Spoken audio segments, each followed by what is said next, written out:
Thank you for having me on the Truth Bowl. Yeah. I have one request. Edit that out. No, I don't want you to edit this out. I want you to leave this in there. I have one request.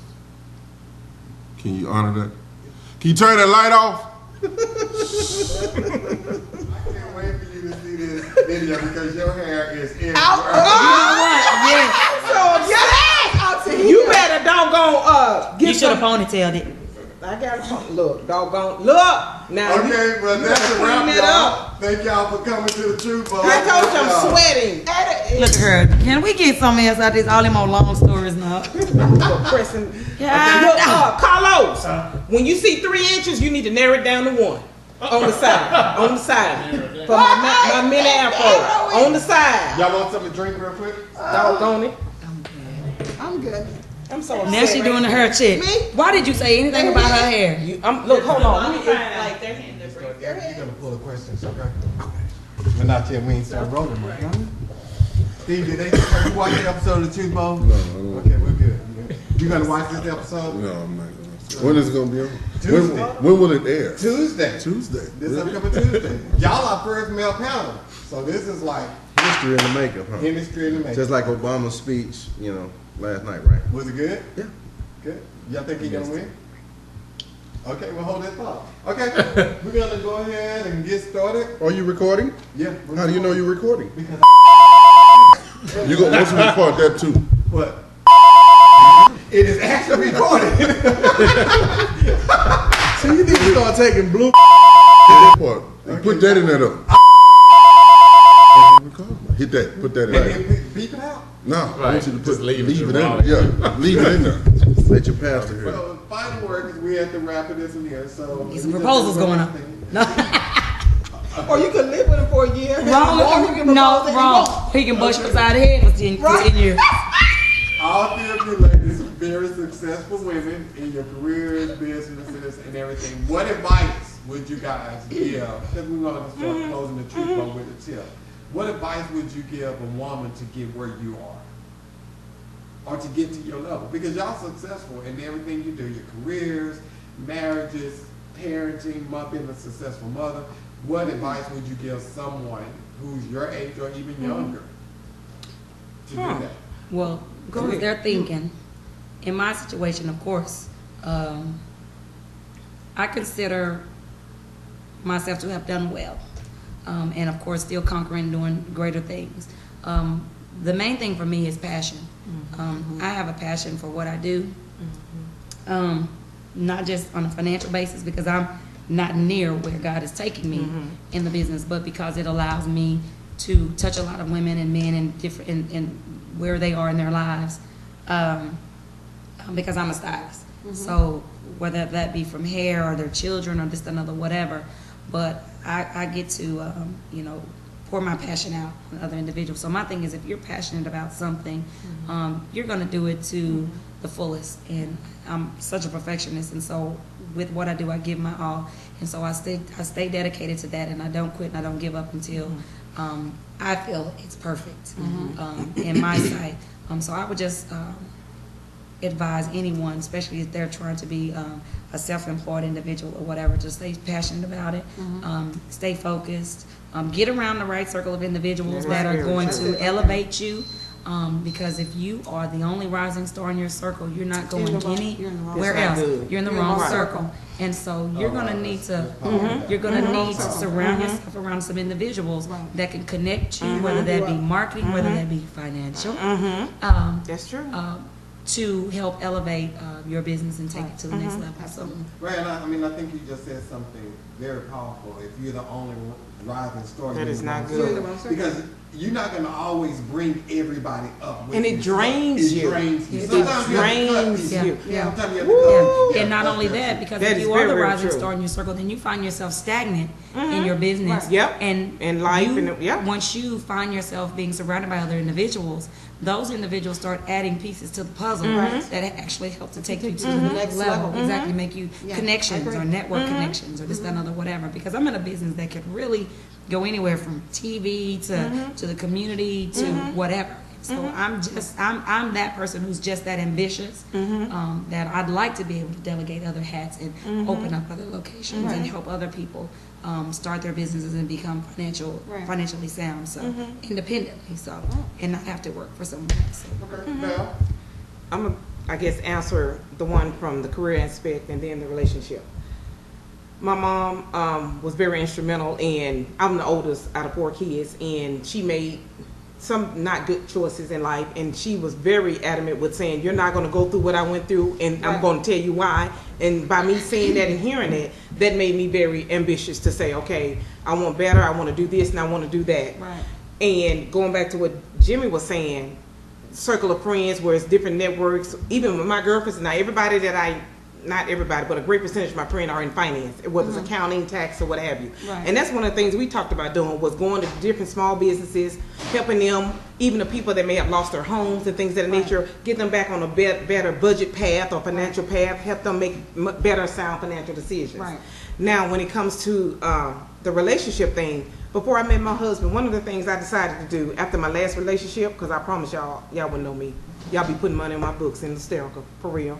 I took a 2-year sabbatical. I was like, what have I done in the past that I'm not going to do this time? Right. I said, Lord, let me get Valerie together. Right. Let me do this, that, and the other, so that when my husband comes, I'm ready. When I tell you I didn't date nobody, no sex, no nothing for over 2 years.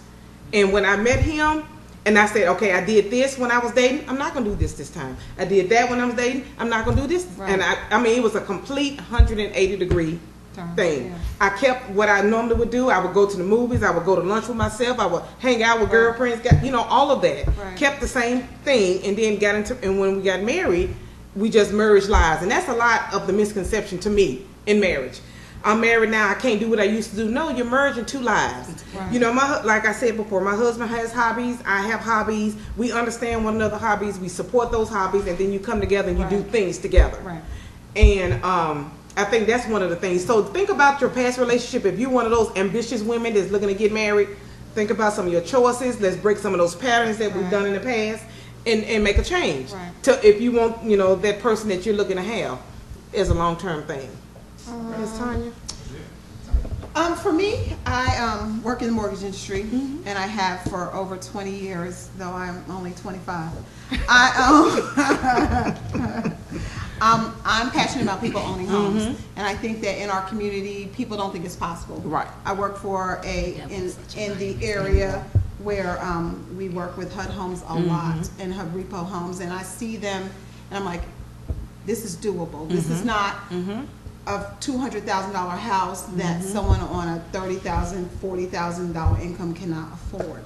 These are affordable homes. They're affordable ways for people to own homes.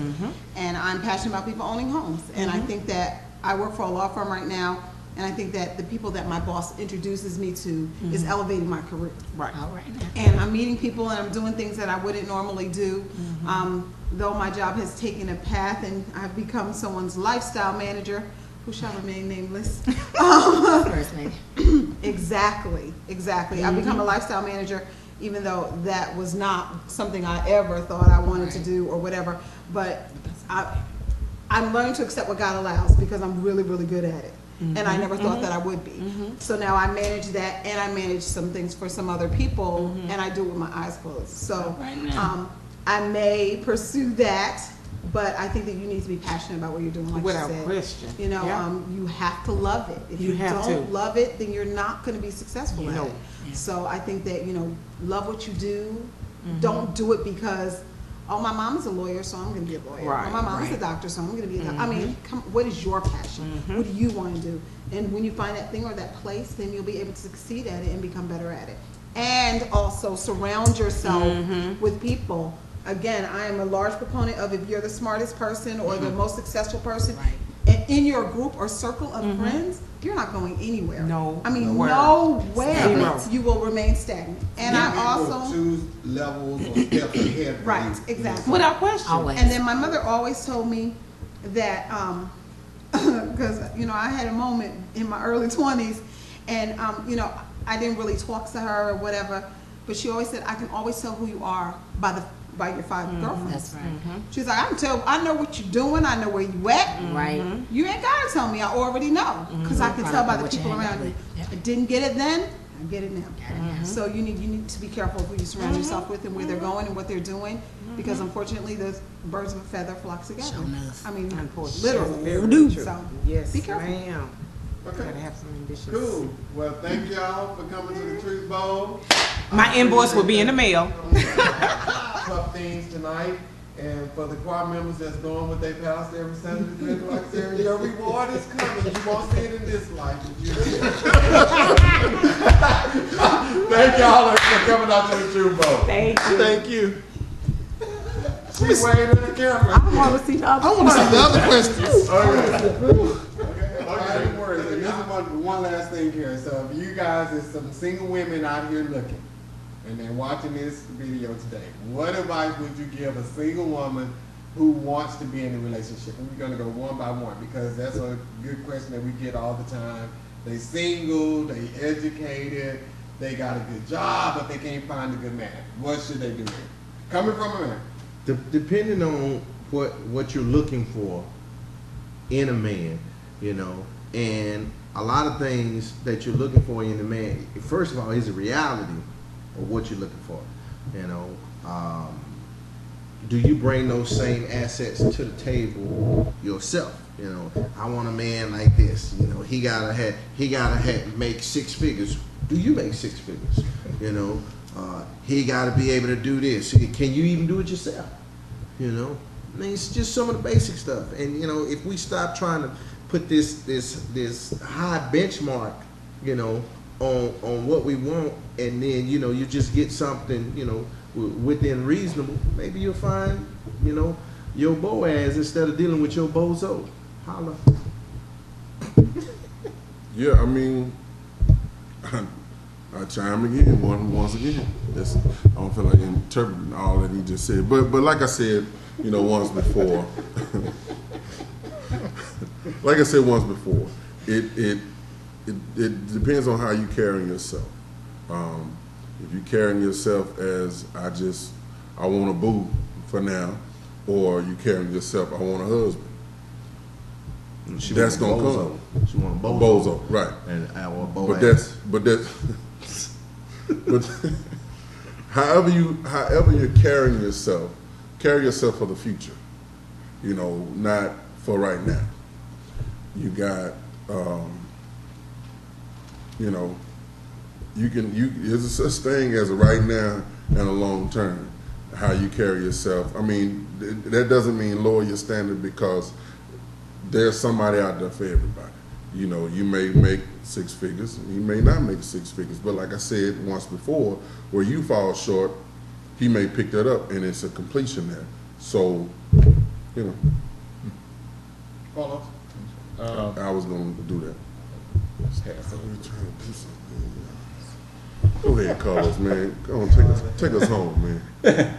I agree with what they said. I agree. Just, you know, one thing I'll just add is that you can't find what you're consuming all your time looking for. And what I mean by that is, you know, if you are stuck on, oh, I got to find this person, I got to find this, but probably you're not going to find them, or when you do find them, it's going to be something you don't want. So just set realistic expectations, but like you said, you know, have your standards, but make sure it's realistic. But, you know, there's a lot of stuff you can still do on your own, you know, still travel and still go out and do things, because if you shut yourself down just thinking about, oh, I gotta have this person, then more than likely you're not gonna go out and do the things where you would come in contact with that person. Okay, cool. Well, thank y'all for coming to the Truth Bowl. Thank you again. Can you turn the light off? John is getting so mad. Nobody cares. Just turn the light off. That's what you do. Production assistant, can you turn that light off? Oh. How you turn it off? Oh.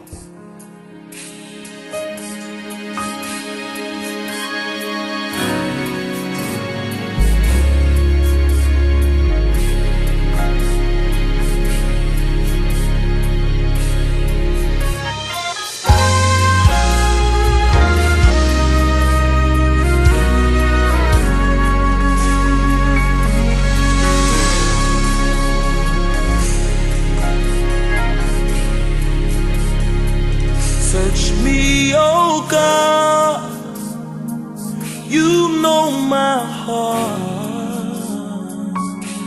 and my thoughts.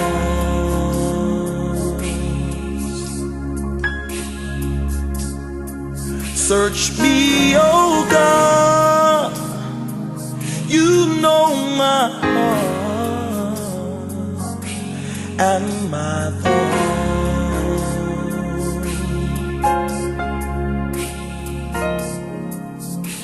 Try me,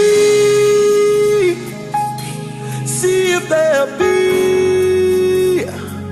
any wicked way in me.